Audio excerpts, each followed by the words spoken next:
孩子咳嗽，家长心焦又心疼。你感冒就伴着咳嗽。小孩咳嗽究竟是什么惹的祸？小孩的咳嗽啊，特别是反复的咳嗽，跟吃有关系。一包代茶饮，3叶足浴方，能让宝宝快速止咳。不管是寒咳、热咳，其实都好用。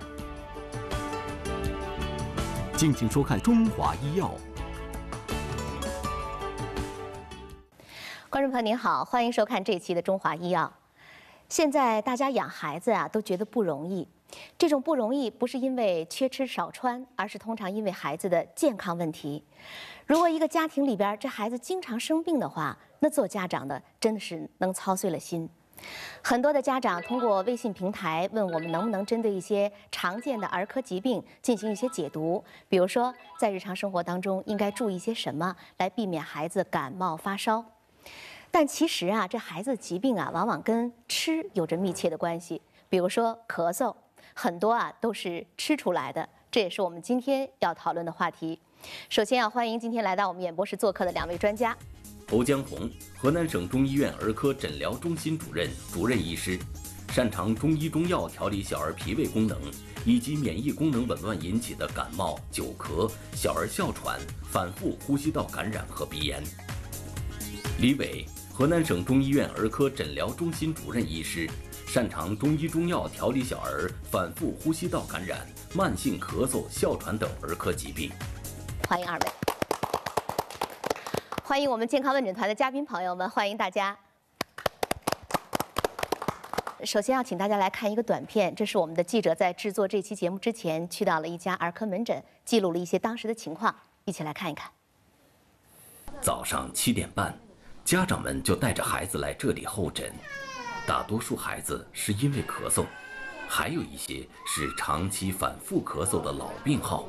来这里就诊的很多孩子都得过肺炎，因为肺炎已经住过3次院了，他现在才4岁半，总是没好彻底，然后稍微见一点凉气，又重新开始了，吃点药，一副药没吃完，见轻了又开始了。你感冒就伴着咳嗽，然后现在都是有时候就觉得你还没有发现感冒的症状，他的咳嗽就先来了。我们那次住院时候传的最严重，就直接传的吐。我觉得人家孩子都挺好的，为什么我的孩子就老这样？就是正常反应下就直接给你就传开了，我根本就没有就措手不及，根本就没有那个啥预备，就这样。同样的食物，别人吃都没事儿，他吃了可能会有反应。觉得他吃的少，可能会多喂他一些，但是一喂就棘手。这么多的咳嗽，到底是什么原因引起的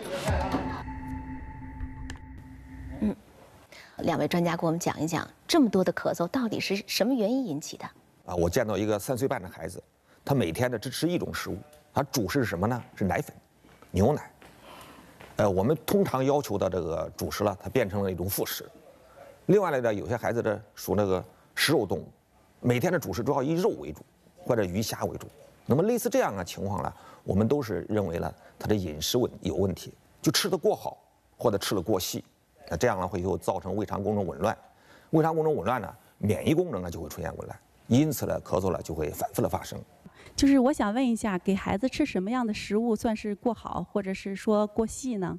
比如说我刚才说那个3岁多的孩子，因为随着年龄的增长啊，孩子这个牛奶的摄入量啊应该越来越少，我们应该多吃一些粗纤维的食物。这是一种情况，就是食物的比较单一。那么另外一种呢，为了让孩子多吃点蔬菜水果，家长呢把蔬菜水果都打成汁儿，这样呢实际上把蔬菜水果里边的这个粗纤维的都给去掉了。这样久而久之呢，实际上并不利于孩子肠胃功能的蠕动，因为我们肠胃呢需要很多粗纤维刺激它的蠕动，保持我们肠道的良好的一个功能状态。有的时候可能我们的妈妈和爸爸们会觉得把一些东西打碎了以后给孩子吃，好像更多关爱在里面。听完这个侯主任讲了以后，这就是过细。有过这个孩子咳嗽经历的父母可能会知道，孩子咳嗽到了秋冬季节的时候，可能是咳嗽的一个高发期。但是我们为什么会选择在这样的夏季做这样一期节目，其实是有原因的。我们请侯主任给我们讲一讲。孩子的咳嗽1年4季都发生，但是呢，秋冬季节和早春季节它发生率比较高一些。那为什么在夏天给大家做这个咳嗽呢？第一个呢，这个很多了，这个孩子的咳嗽了，特别是反复的咳嗽，我们通常在夏天调理孩子的体质，重建孩子的免疫平衡，可能是更容易一些，减少这个冬季咳嗽的发生。比如我们大家很熟悉的冬病夏治，其实就这么个一个道理。第二个呢，夏天呢也是孩子体质比较容易恢复的一个过程。比如说我们秋冬季节或者早春，咳嗽反反复复到现在还剩那么一点儿，老是不好。那么在夏天呢，我们注意很多问题，或者给孩子做一些体质上的调理，可能对咳嗽的这彻底康复更有利一些。第三呢，特别是冰激凌，大家都老是吃这些凉东西，最容易伤及脾胃，脾胃功能差了，免疫功能就差。那你到冬天呢，发生咳嗽的机会就非常非常多。下边给大家介绍一个小儿止咳嗽的啊，就是一个的小茶方。下面我们请这个治疗师李菊来上来给大家操作一下，我们一起来看一看。来，有请。它由3味药组成。这个款冬花是3克，紫菀是3克，枇杷叶呢是6克。其中这个款冬花呢和紫菀呢，它们俩呢是姊妹药，是有温性的。对孩子这种咳嗽的白痰、寒痰这样的孩子呢，就有痰的，比较适合用这个。比较适合。具体怎么操作？我们将这3种药呢剪碎了来这个泡茶饮用。剪碎了以后，我们要泡个10分钟左右，然后就直接用开水沏它了。对，用开水。哎，一下就下色了哈。如果在家里方便的话，我们是最好用水给它稍微煎一下，3、5分钟可以。3、5分钟就可以了。如果我们要是拿这个开水泡的话，要10分钟到15分钟吧。对，10分钟。好，我们这个泡了10分钟了啊，就可以了啊。对，我们要看看这个口感怎么样，孩子最有发言权了哈。我们下面请上来2个小朋友来，上来品尝一下。我们请上来了2个小朋友，然后请你们2个人啊品尝一下这个茶好不好喝，待会儿要告诉我的哦。慢慢的啊，看看自己看看那个热度啊。哦，看喝的速度，好像这个小妹妹喝的还挺快的，说明不难喝，至少哦。哦，哥哥一听完了以后，一下把这一杯喝了。慢点，还有呢。能跟我们讲一讲啊，就是好不好喝？没味道，说明这个药味很淡，对不对？我可以这样理解吧？你觉得呢？这个好不好喝？哦，好喝，怪不得一开始你喝的那么快呢。你有没有喝出什么味道？啊，什么味道？蛋糕的味道。哦。我们这里面有一些刚才就是那个药茶啊，我们请我们这个嘉宾朋友来品尝一下，你们觉得这个口感怎么样？刚2个小朋友都已经讲过了，你们这样品尝了以后，可能心里就有数了哈。将来给孩子，哎，这个里边有没有加糖啊？为什么能喝出一点甜味来？大家之所以吃出甜味来，是因为我们这3味药呢都是秘制的，经过炮制的，所以它有蜂蜜的一些香味儿。我也尝了一下，确实好像它的药味儿并不是很浓，而且有一种甜香的味道。我们看制作过程的时候，并没有加糖哈，但是这3味药都是制过的，是吧？为什么要这样做呢？因为这药呢，生药秘制了以后呢，它会加强了宣肺止咳的作用，另外呢，口感呢也会变得更好一些。如果孩子咳嗽的厉害了，我们煮一煮，让孩子少量的、频繁的服用，那么能达到这个紧急缓解咳嗽的作用。那如果有一个问题了，就如果有些孩子就是不喜欢喝这个代茶饮怎么办？他有时候他见深的颜色了，他不愿意喝，那我们怎么办呢？如果孩子紧急咳嗽啊，特别是晚上咳嗽比较厉害，有时候晚上孩子咳嗽了一整夜，咳嗽了孩子睡不好觉，那么我们家长呢半夜看医生也不是很方便，怎么办？我们可以给孩子睡前呢给孩子泡个热水脚，加上我们的中药药方，这样呢往往对我们的紧急的咳嗽呢有一定的缓解作用。下面我们还是请上我们的治疗师李菊来给我们讲一讲这个药包的成分，也是3味药组成这个。这叫3叶足浴疗法，艾叶15克，苏叶10克，这是枇杷叶10克。哦，还有枇杷叶，就是这3种草药组成。那个纱布呢，给它制成一个纱布包，一会儿我们泡的时候，会看到。方便的话，妈妈在家里呢，不穿的秋衣秋裤的，也可以把2头一扎。中间这个方法简单放你2头扎很简单嘛。好多我们那种棉毛裤小孩的那种啊，要不穿了以后再用这个袖子是吧？对，2头一扎，对，然后把这些药放进去，扎紧了，给它泡。这个好，在家里方便了，我们可以就是把这个3叶方这个包裹呢，给它煮一下。煮个10分钟呢，效果会更好一些。好，我们现在看到这个果果已经坐这儿了。对于孩子来讲，就是这个水温的要求。这个水温呢，是，我们泡之前要给孩子试一下，就是用我们的前臂掌侧面这儿的温度，这的皮肤对热是比较敏感的，你要试一下。哎，这个不烫就可以了。你家里有温度计的，你方便了你自己测一下，38到40度。水量呢一定要没过这个孩子的这个踝关节以上，哎，我们这个水量就可以了。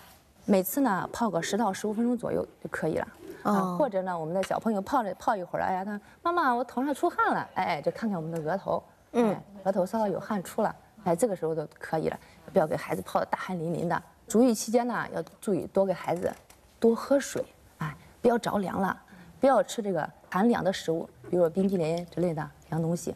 每天呢给孩子泡一次，哎，3到5天是一个疗程，这样呢有助于缓解孩子在夜间的咳嗽症状，哎，有利于他睡眠，还可以预防这个小儿感冒咳嗽。我家宝宝经常干咳，也没有感冒，就是时不时都听到他1、2声咳嗽，好像听的感觉好像是有咽炎一样。你说像咽炎的一个咳嗽，是因为吃的干燥的膨化食品多了以后，刺激咽腔，会刺激性的干咳。如果时机的话，晚上咳嗽会加重。下面我们通过一个短片来了解一下，如果孩子要是吃得过杂了以后，会对健康带来怎样的影响？我是人身体里的垃圾制造者，毒气小精灵，喜欢吃零食，不喜欢吃饭。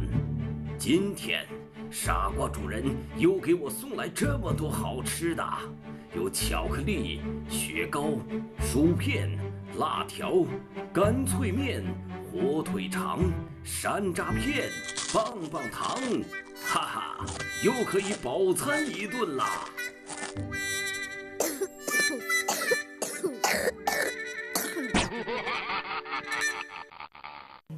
看完了这个短片，我估计家长可能都有点那个感受，就是有的时候是不愿意给的，因为知道孩子吃了过多的一些东西了之后，可能会对他的健康有损的。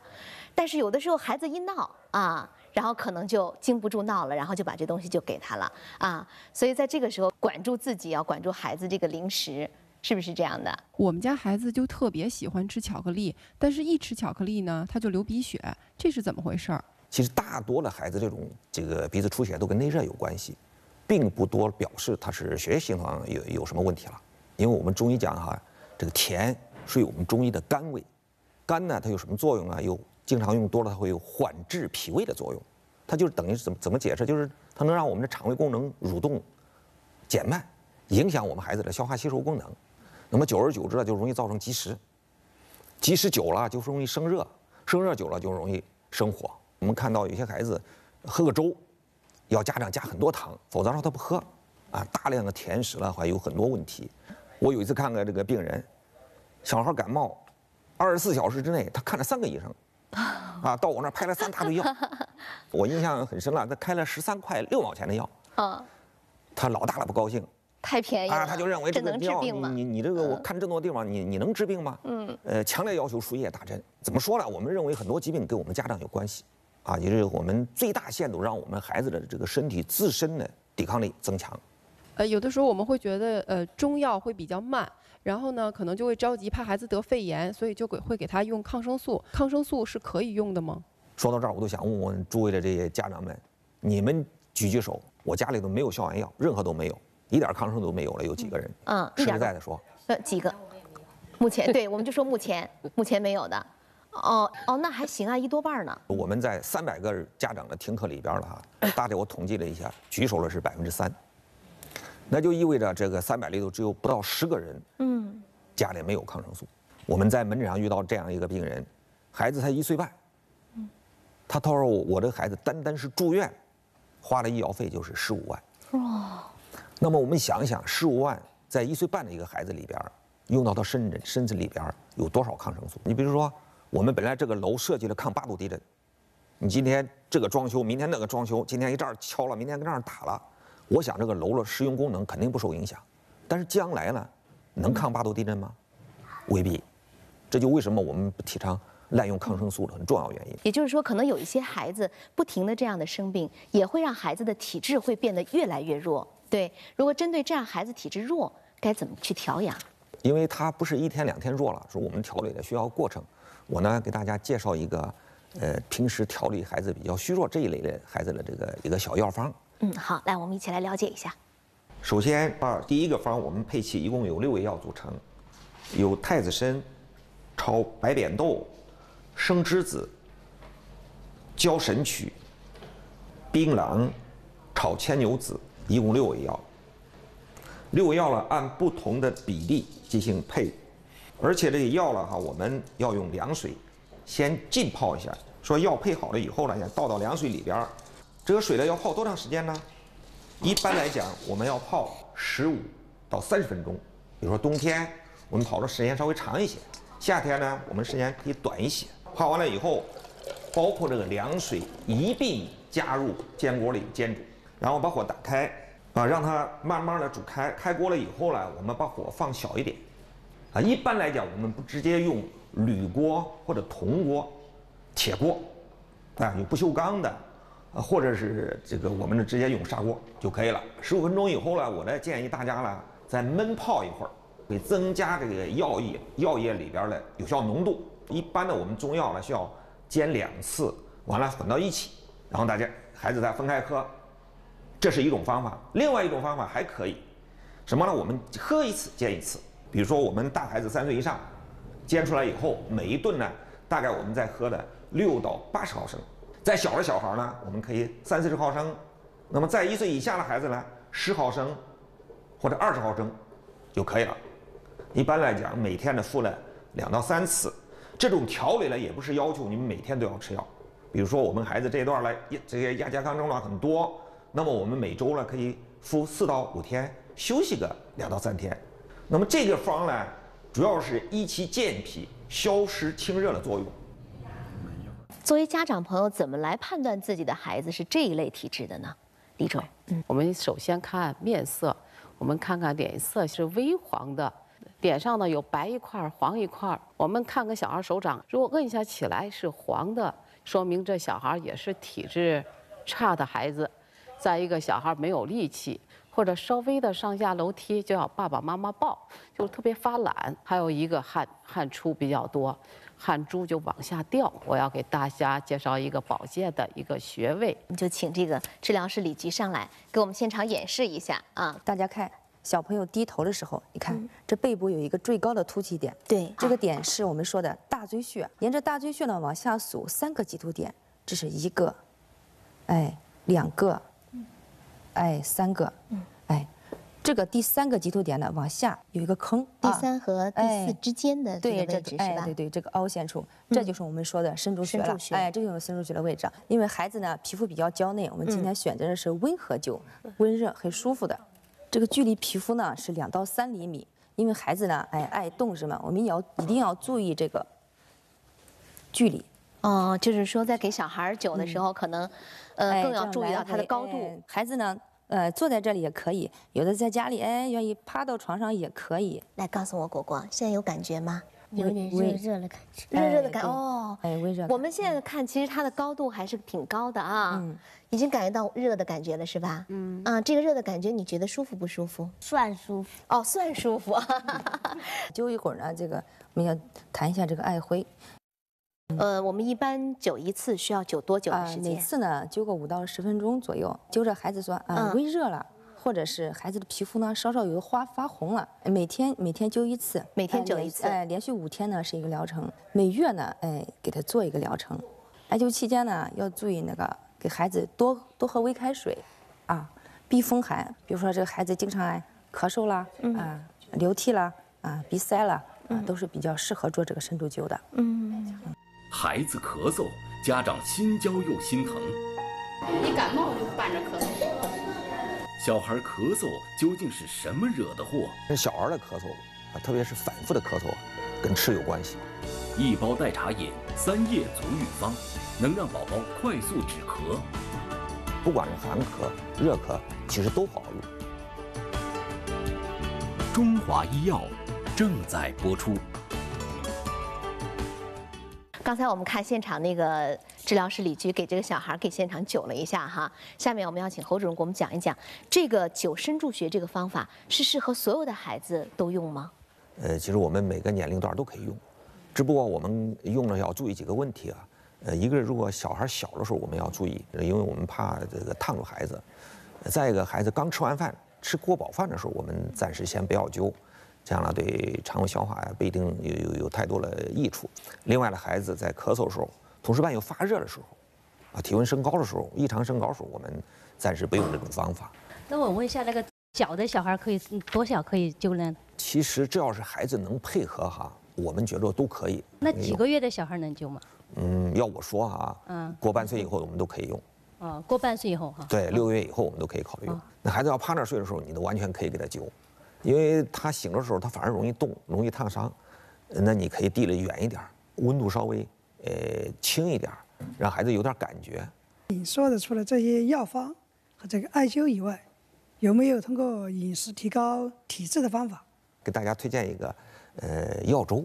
好，来我们一起来了解一下。有4种原料，一个是小米，就不要再用冷水再淘了，因为冷水淘了以后，它会丢失很多小米中的里很多的有效成分。另外一种呢，山药，山药是平补三焦，健脾益肺，但是它不容易上火，所以说我们孩子可以经常食用。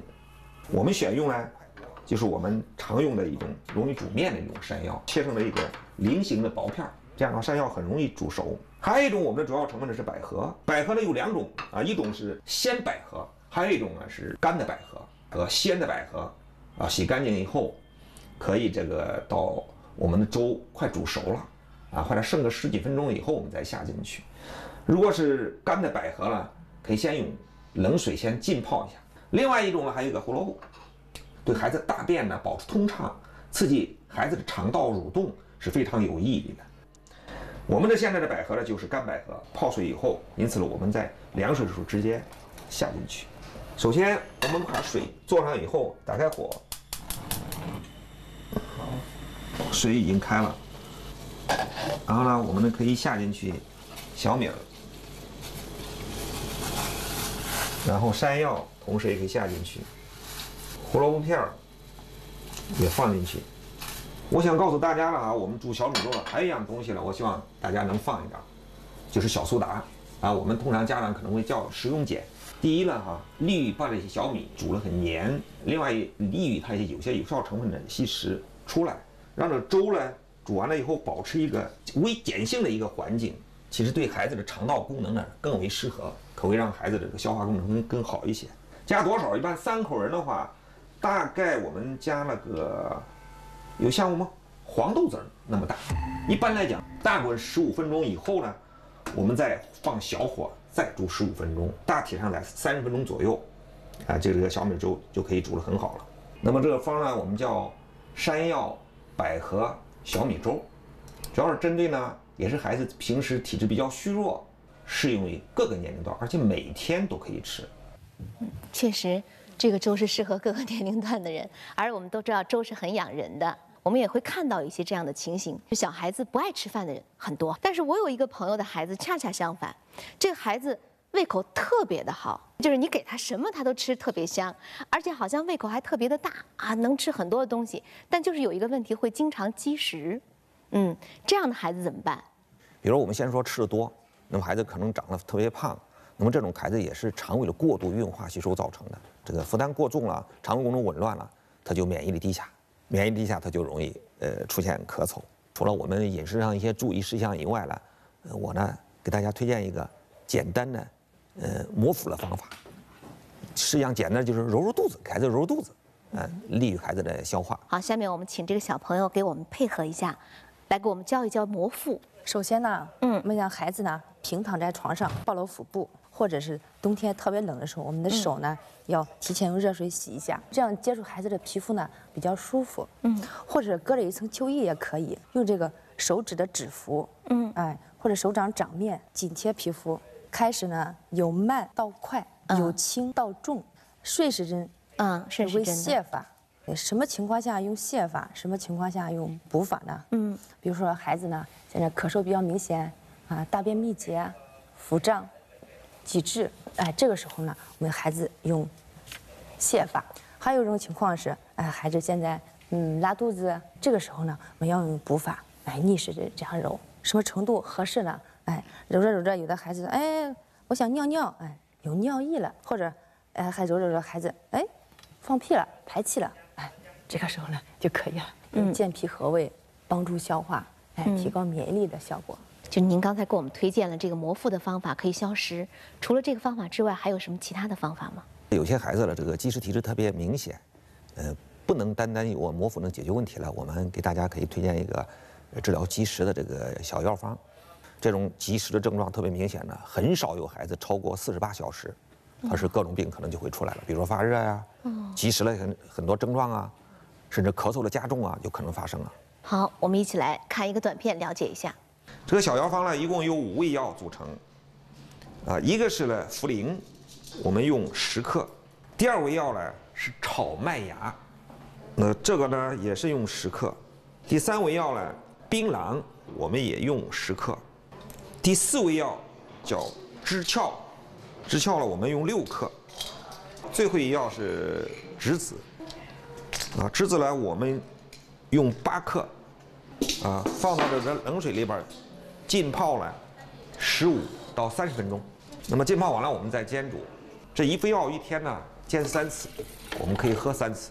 这个小处方主要是用也是针对一些容易积食的孩子。我们家长可能会告诉你，我的孩子特别容易积食，也是很容易得感冒啊、咳嗽啊、哮喘啊等等，因为他的口气来源于他的肠胃，这个肠胃的发酵异常产生的这种臭味的，这是最典型的一个特点。那么另外一个特点呢，肚子胀，敲着肚子鼓鼓的。有时候孩子可能喊着肚子不太舒服，另外呢，孩子呢晚上睡觉翻来翻去了，频繁的磨牙，大便特别的黏腻这一类孩子呢，我们用这个小方，起到一个消食导滞清热的作用。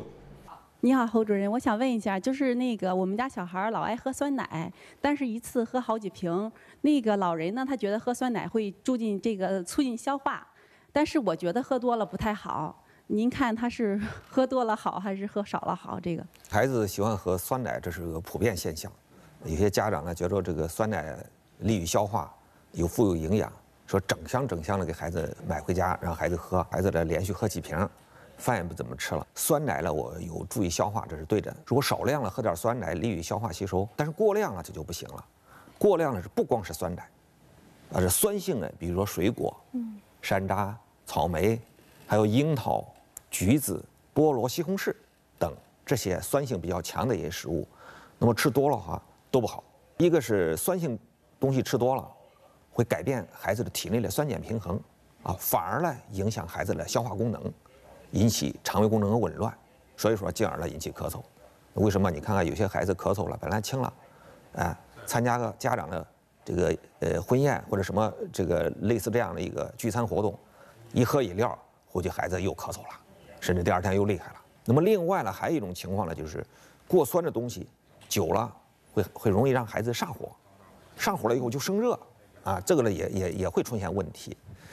更有甚呢，有些家长一看上火了，那好办，那我给他吃点清热泻火的药，说经常买一些非处方的清热泻火的药。虽然你清热了，但是这泻火的药在我们中医来讲它都是有一些这个苦寒的药物，而苦寒的药物呢，它对这个肠胃功能它有不良的影响。在孩子上火了，我们都可以用一些，但是你经常用多了，特别是有些孩子是脾胃比较虚弱的时候，苦寒是伤脾胃的。所以说这些凉的药、酸的药我们都要注意。我们家孩子特别容易爱上火，每隔一段时间就要咳嗽一次，特别是晚上凌晨的时候，咳得特别厉害。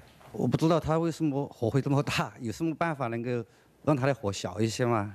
第一个，我认为孩子不要吃过多的这高蛋白、高脂肪的一些食物，我们中医就叫高粱厚味，类似这样的食物我们不要吃太多，这是第一个。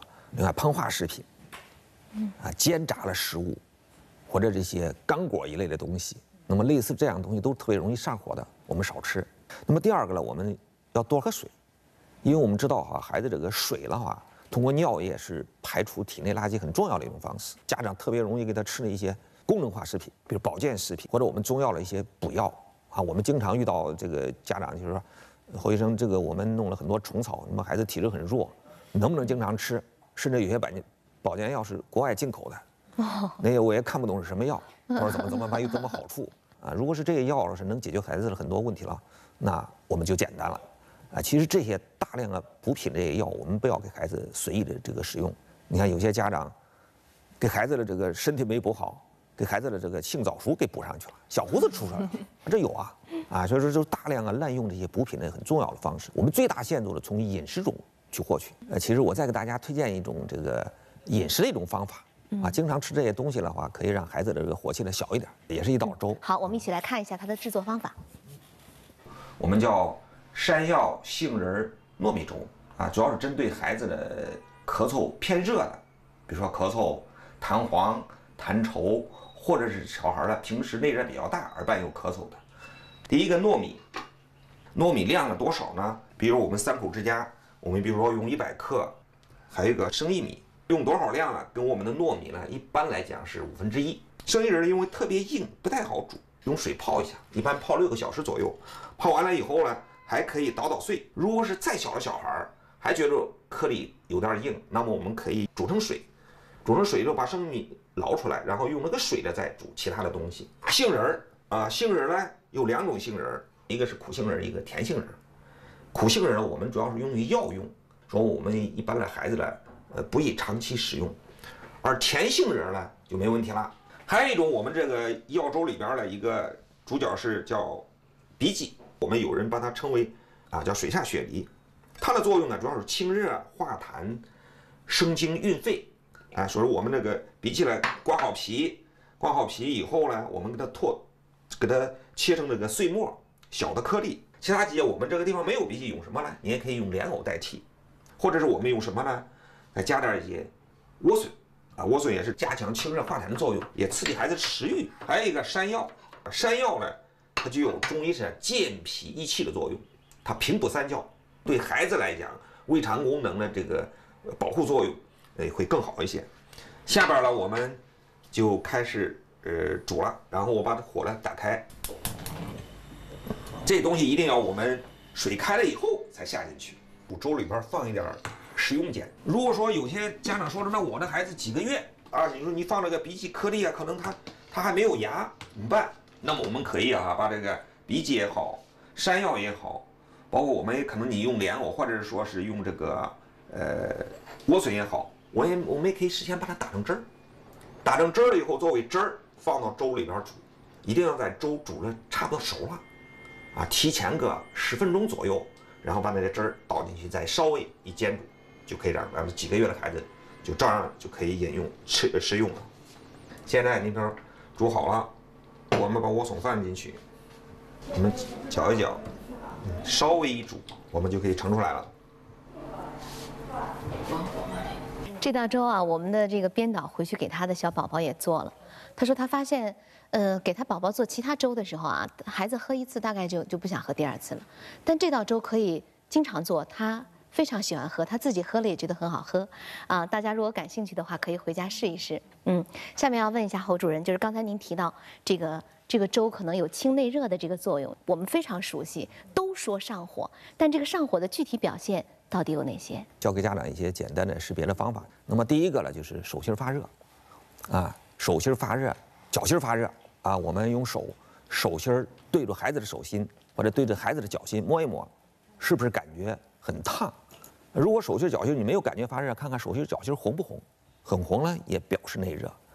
有些再严重的孩子，手心脚心脱皮，就是他有这个不定期的脱皮现象，也是内热。还有一种就大便干结，孩子几天1次大便，拉是很费劲，这也是内热的一个特征。多汗，有时候多汗呢，未必就一定是缺钙造成的。我们有些家长一看多汗，就跟孩子猛劲儿的补钙，结果孩子内热更大，汗更多其实它可能是内热造成的。再一个，看看孩子的舌头，舌质是不是特别红？如果舌质特别红，经常红，因为我们正常孩子的舌头是淡红色，也表示内热特别大。尿黄，小便黄，内热比较大的一种表现。因为早上了。孩子经过1夜的尿液弄锁了，他肯定会黄。那么这一次呢，我们不作数，看看平时的尿液怎么样。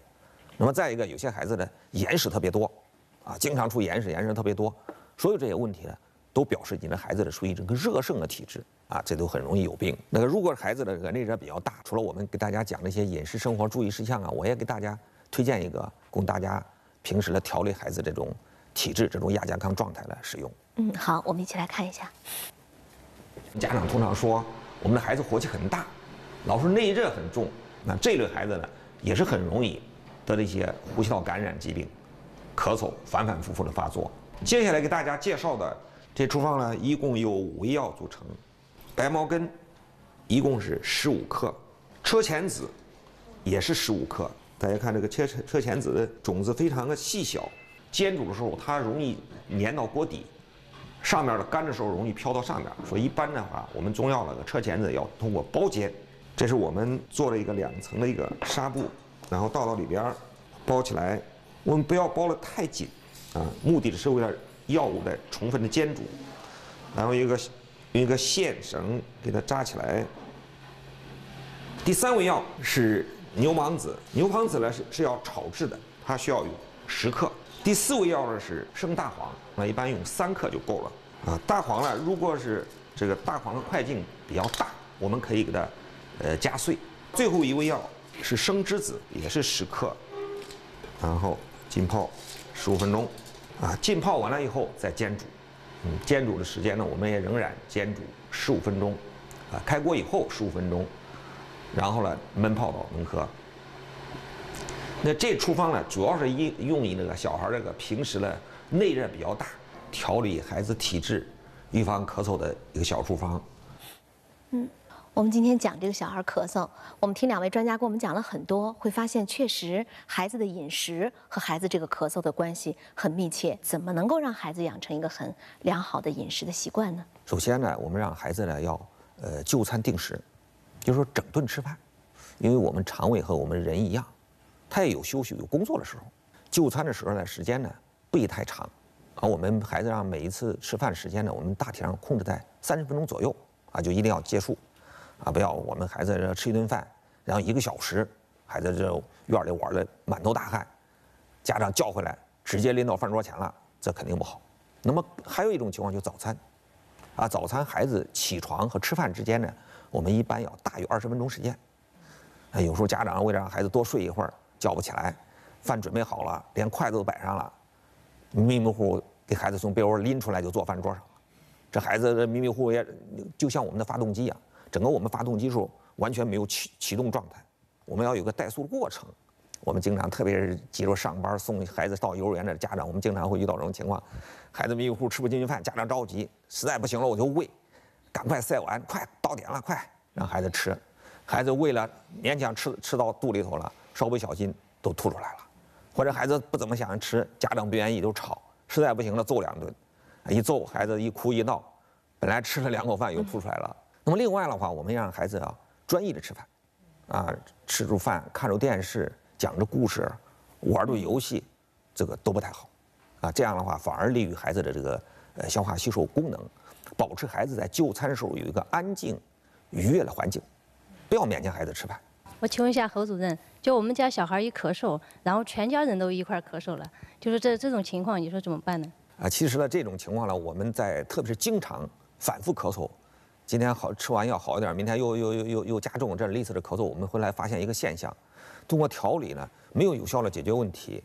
后来我们一追问就发现呢，这孩子所处的这个家庭环境里边很多人咳嗽。其实我们大家知道，咳嗽其实可以是交叉感染的。你家里头这么多人都在咳嗽，那孩子的咳嗽肯定都不容易好。我们呢一般来讲啊，会全家都要同时治疗。我呢给大家推荐一个中药预防这种周边群体这种咳嗽。也包括一些幼儿园的一个药方。